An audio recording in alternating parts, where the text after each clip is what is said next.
Hello everyone, I'm Lieutenant Ryan Flood, PIO at the Greenville County Sheriff's Office. This critical incident community briefing will provide you with information about an officer-involved shooting that occurred at 305 East Crest Drive in Simpsonville on June 14, 2019. In a moment, you will see relevant video footage and photographs.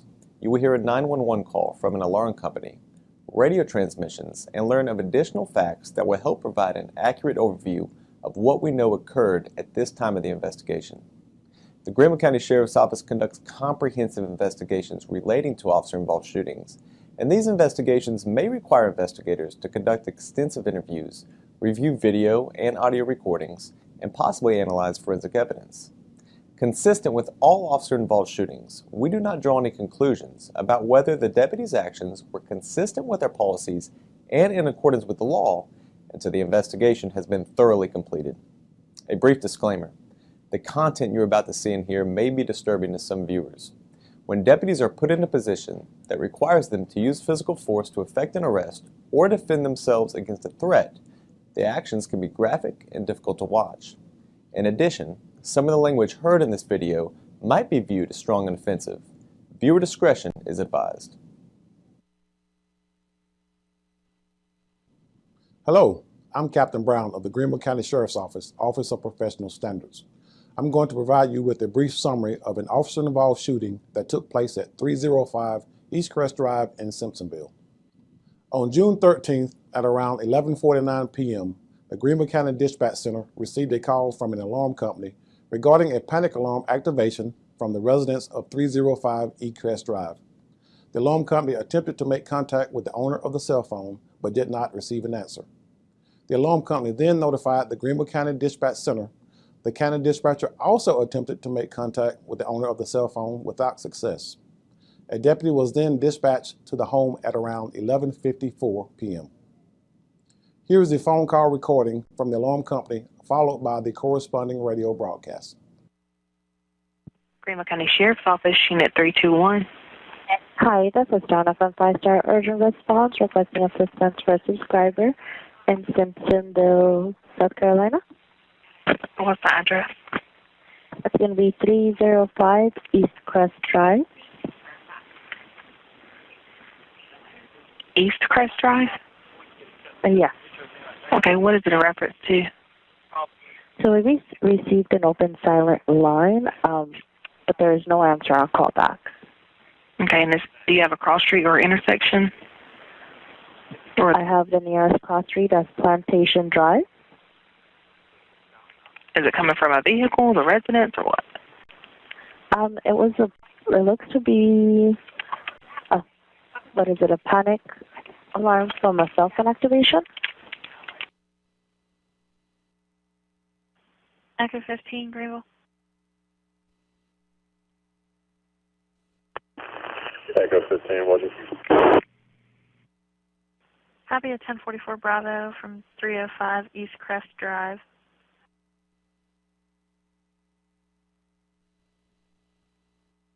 Hello.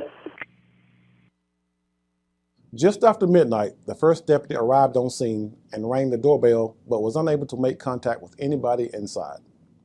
As the deputy proceeded to walk off the front porch to begin the perimeter check of the home, he noticed movement from inside and returned to the front door to further investigate. As the deputy returned to the front door, he noticed a man through the window on the left side of the door. The man, who was later identified as the homeowner, was seen on the deputy's body-worn camera and observed by the deputy holding a gun. Body-worn cameras are used by all officers assigned to field duties. They are typically worn at chest level and give general perspective of what was within the camera's field of view. Once activated, the recording goes back 30 seconds in an effort to capture sudden incidents. The audio, however, does not begin recording until 30 seconds into the segment. This particular incident recording began after the deputy initially stepped off the front porch.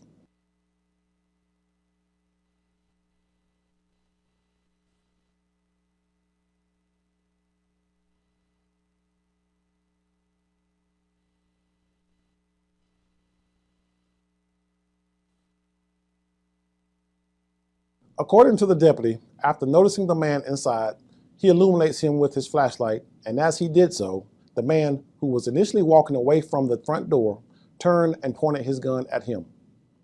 In an effort to defend himself against a perceived threat, the deputy fired his issued weapon as he retreated off the porch and subsequently struck the individual multiple times. After a brief communication exchange between the deputy and the homeowner, the deputy entered the residence and began to provide medical attention until EMS arrived on scene.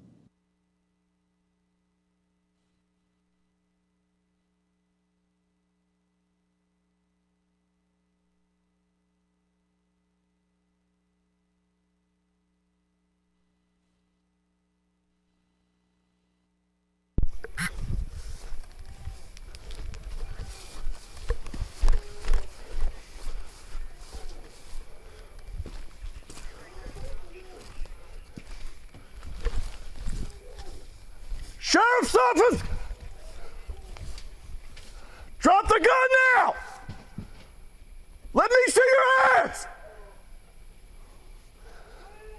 Let me see your hands! Throw that gun out the door! Throw the gun out the door!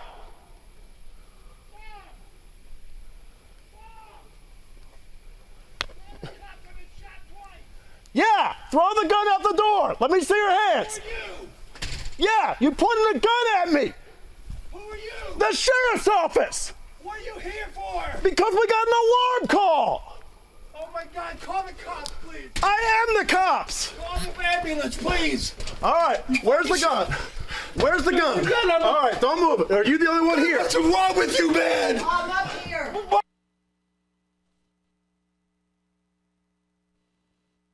Mom, call the gun.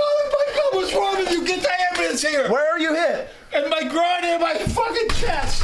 The fuck you doing, man? You pointed a gun at me, man. You were in my house. Greenville, send me 1051. I rang your doorbell because we got an alarm really call. bad in my groin. Oh my God. Okay. Oh my God. Oh my God. Oh my God. Dang, you don't 10-4. Come here, hold this light. Get the ambulance here, man. I'm gonna They're fucking coming. die. They're coming. Just stay You with shot me. me here and you shot me here. All right. Oh my God. Just take some deep breaths. Fuck! What? What is I the- saw lights and I heard the doorbell ring and I got it with my gun. I'm a concealed weapons guy. Okay. Get the ambulance here, man. I'm gonna die. No, Hurry. you're not. You're not going to die. Have you called? Have you called me? Is the ambulance coming? They're coming. They're coming. I'm on my feet. I'm sleeping. I got my fucking CPAP. Somebody hit a panic alarm for the love of God. Nobody here. What's the address here? 305 East Crest Drive. That's where it came in from. We don't have an alarm. We don't have an alarm. Well, that's what we Come got on, man. I'm dispatched bleeding for. really bad. All right, hang on. Come on. Hang on. This is going to hurt. No, okay? it's up. It's higher. It's higher? It's higher. Let me see. Shot me right here, dude. Okay. You motherfucker. Why did you do that? Because you pointed a gun at me, Dude, man. you came to my house at 12 o'clock at night. I'm sleeping. God damn, I gotta protect my house. Oh my God. Get the ambulance. Go ahead. Man, I'm gonna die. They're coming. They're coming. You motherfucker. I can't believe you did this to me. I'm good. This guy's got 2 gunshot wounds.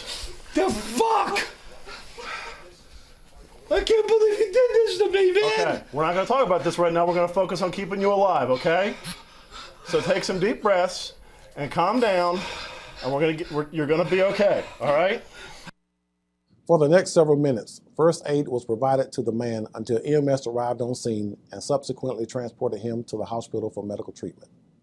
The individual has since been released from the hospital and is recovering from his wounds.